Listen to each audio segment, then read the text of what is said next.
안녕하세요. 부자들만 더 부자가 되고 우리는 왜 항상 제자리 걸음일까? 이런 의문이나 답답한 생각 혹시 해보신 적 있으신가요?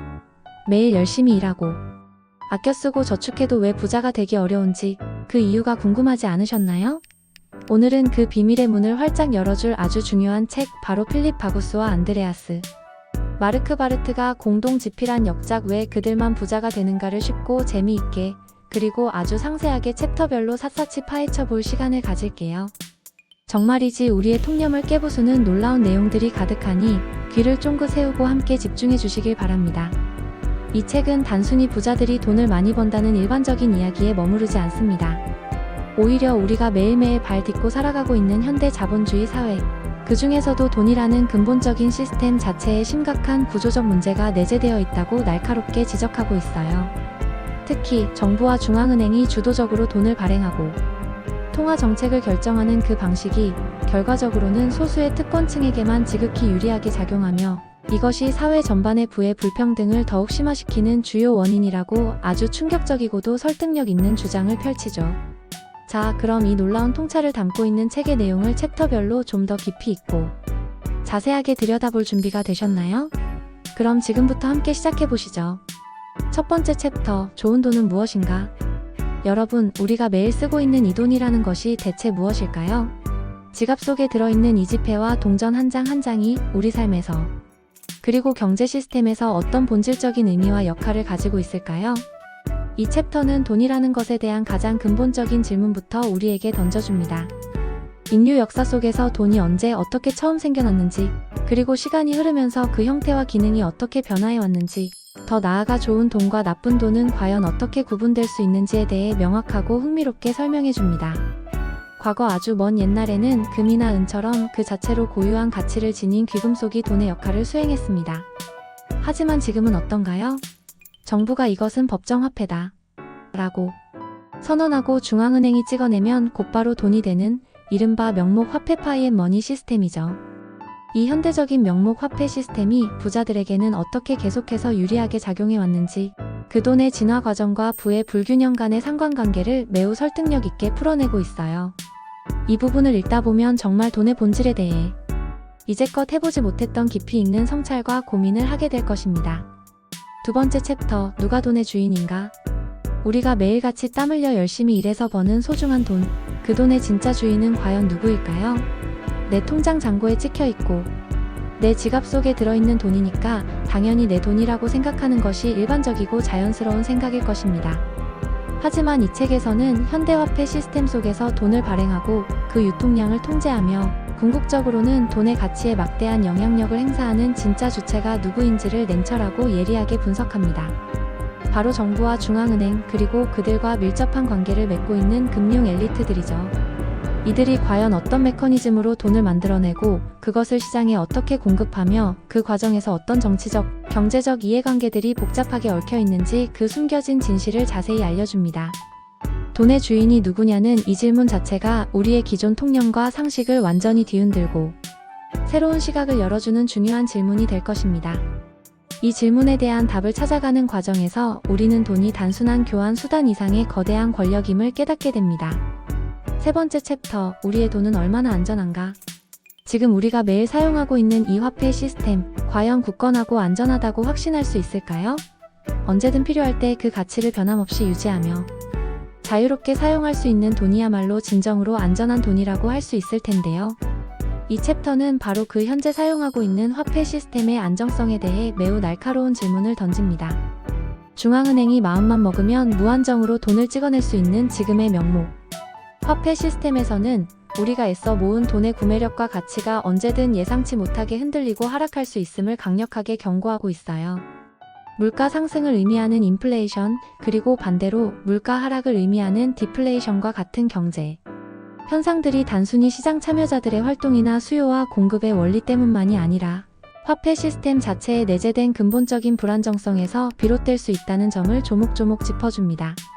아, 그럼 내 소중한 돈이 안전하지 않다는 말인가? 이 부분을 읽다 보면 막연한 불안감과 함께 우리 자산을 어떻게 지켜야 할지에 대한 깊은 고민에 빠지게 될 것입니다. 돈의 안전성이라는 것은 결코 당연한 것이 아니라는 사실을 깨닫게 될 거예요. 네 번째 챕터, 돈의 흐름을 쥐고 있는 자들. 세상에는 엄청나게 많은 돈이 끊임없이 돌고 있는데 과연 누가 그 방대한 돈의 흐름을 실질적으로 통제하고 지배하고 있을까요? 이 챕터에서는 돈의 거대한 흐름을 움켜쥐고 있는 특정 주체들을 매우 심층적으로 분석합니다. 정부, 중앙은행, 그리고 이들과 매우 긴밀하고 전략적으로 연결되어 있는 소수의 금융 엘리트들과 거대한 다국적 기업들이 어떻게 돈의 흐름을 자신들의 이익과 목표에 유리하도록 교묘하게 조작하고 왜곡하는지 그 은밀한 메커니즘을 낱낱이 밝혀냅니다. 그들은 어떤 방식으로 돈을 만들어내고 그것을 시장에 뿌리며 이 과정에서 어떤 막대한 이득과 권력을 취하는 걸까요? 이 부분을 읽다 보면 그래서 그들만이 부를 독점하고 계속해서 부자가 되는 거였구나 하고 무릎을 탁 치며 그들의 전략에 감탄하거나 혹은 분노하게 될 거예요.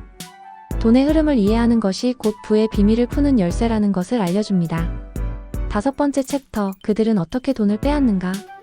이 챕터는 정말이지 우리의 상식을 뒤엎는 충격적인 내용들을 담고 있습니다. 특정 계층이 부를 축적하는 과정이 단순히 노력과 능력 때문만이 아니라 마치 우리 일반 대중에게서 돈을 빼앗아가는 과정과 매우 유사하다고 강하게 역설하거든요. 중앙은행의 인위적인 화폐 발행과 인위적으로 조작된 저금리 정책이 어떻게 주식, 부동산과 같은 자산시장에 엄청난 거품을 만들어내고 이로 인해 이미 많은 자산을 소유하고 있는 사람들은 앉아서 더 부자가 되고 반대로 자산이 거의 없거나 뒤늦게 진입하는 사람들은 상대적으로 더 가난해지는지 그 비극적인 과정을 매우 상세하고 적나라하게 파헤칩니다. 주식시장의 폭등이나 부동산 가격의 천정부지 상승 같은 자산시장의 거품이 단순히 시장의 수요와 공급이라는 자연스러운 논리 때문이 아니라 통화 시스템의 구조적 결함 때문에 의도적으로 발생한다는 점을 깨닫게 됩니다. 마치 눈앞에서 우리의 소중한 자산과 기회가 마법처럼 사라지는 것 같은 기분을 느끼게 될 거예요. 이것은 단순히 부의 재분배 문제가 아니라 부의 재탈취 문제라고 주장하는 것이죠. 여섯 번째 챕터, 인플레이션이 우리 삶에 미치는 영향.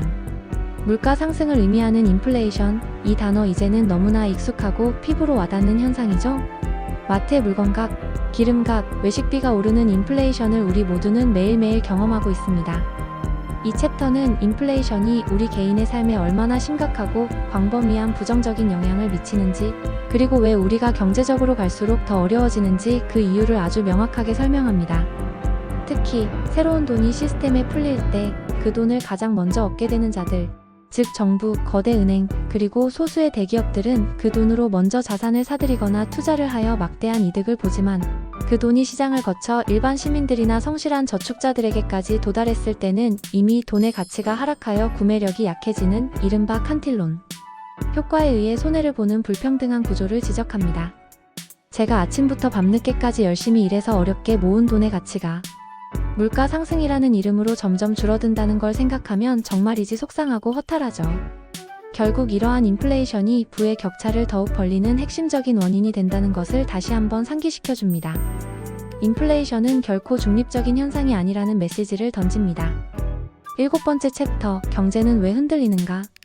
경제가 호황과 불황을 반복하며 끊임없이 흔들리는 이유, 과연 무엇일까요? 주식시장은 왜 오르락내리락하고 실업률은 왜 이렇게 변동성이 큰 걸까요? 이 챕터는 현대 경제 시스템의 뿌리 깊은 불안정성과 주기적으로 발생하는 경제 위기의 근본적인 원인을 심도 있게 분석합니다. 저자들은 중앙은행의 인위적인 통화 정책, 특히 인위적으로 낮은 금리를 장기간 유지하는 정책이 잘못된 방향으로의 과도한 투자와 자원 배분을 유도하고 결국 거대한 자산 거품을 만들어낸다고 주장합니다.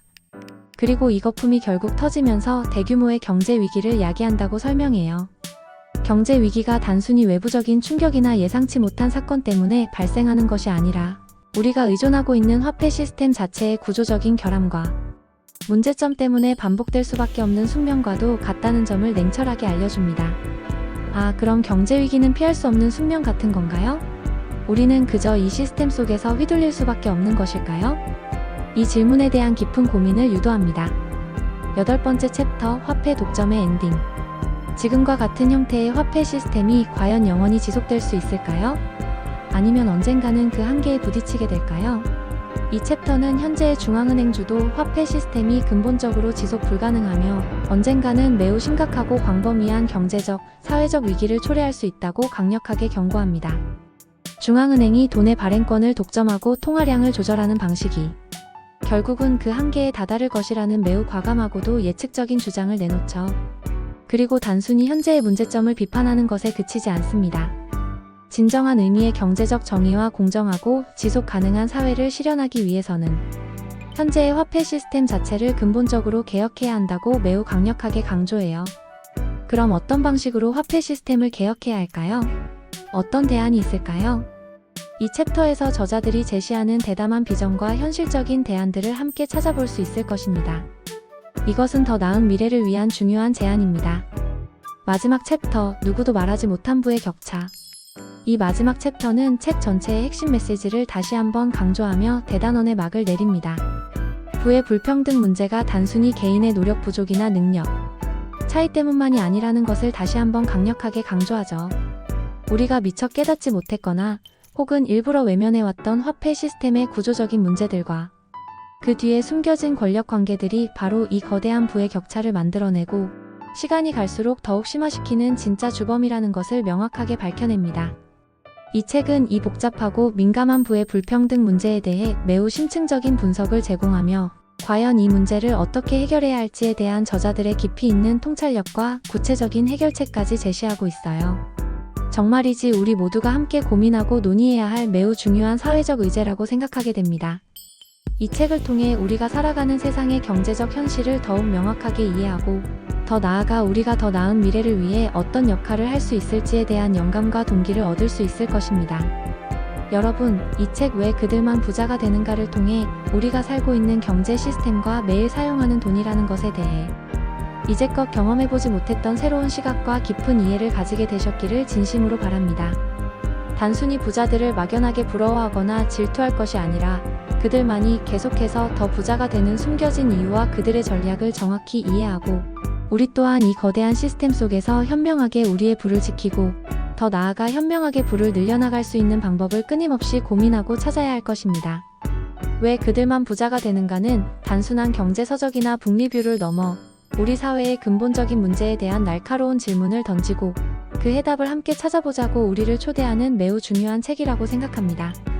오늘 저의 이야기가 여러분의 경제적 통찰력을 넓히는데 조금이나마 도움이 되셨기를 바라요.